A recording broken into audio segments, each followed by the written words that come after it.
Uh, Today I'm going to be talking about the benefits and negativity of e-learning and why you should possibly choose e-learning as a path for you, whether it's now or in the future. The first benefit that I'm going to be talking about is advancement in your career.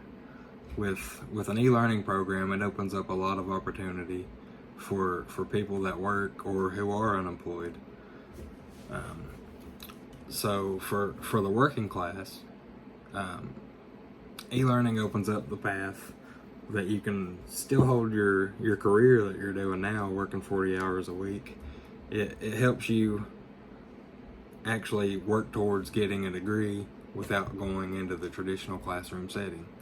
And for the unemployed, it helps fill in gaps or discrepancies in your resume, and it shows your employer, even though when you're trying to get a job, it shows them that even though you were unemployed at the time, you were still taking steps to advance yourself. The second major thing that I'm going to talk about is repeated access to course material, and this is one of the things that I actually like about an online program.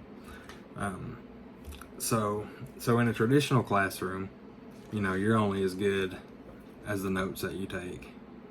And I mean, maybe you could record the lecture, but most of the time, professors frown upon it. But with an online program, the lectures are pre-recorded.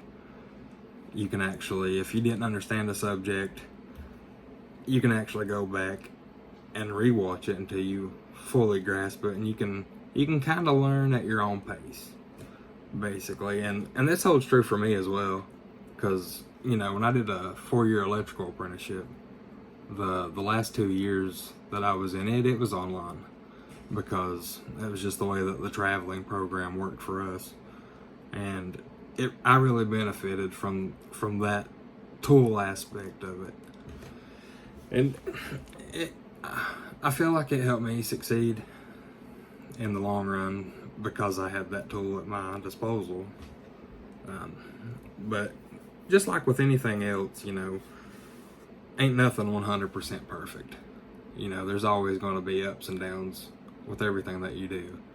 So some of the negative points that I found with an online program is the first thing is lack of structure.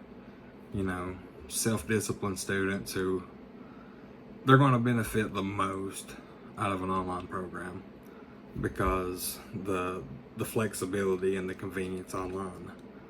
But without the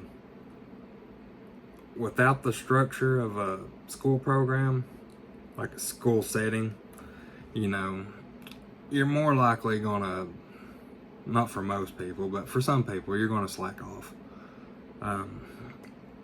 Or unmotivated students. It's real easy to lose motivation when somebody's, not there pushing you.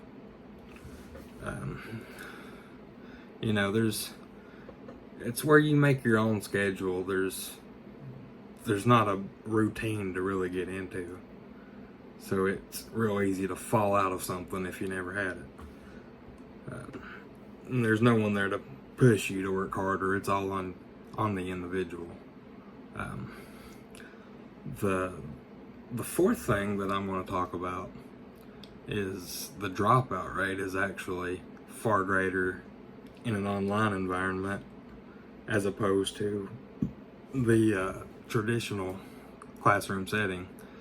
I read an article by Neil Kokemiller, The Negative Effects of Online Courses, and one of the statistics that he provided in that article was a research paper by the University of Columbia, the Community College Research Center. They basically stated that for a traditional classroom setting, 90% was their success rate, so they only had a 10% dropout. But as compared to a virtual classroom, they had an 82% rate. So, I mean, it's not that big of a difference, but it still is a difference, and it's worth actually knowing the statistic of you're less likely to succeed in an online program. And actually, people that took online classes and dropped it were less likely to complete a degree or transfer to another college. And so, in conclusion, there's many different benefits and negativity from e-learning. You know, there's no way I could touch base on everything. So it's up to you to figure it out on what's best for you and your family, or whatever part of life that you're in at this moment. But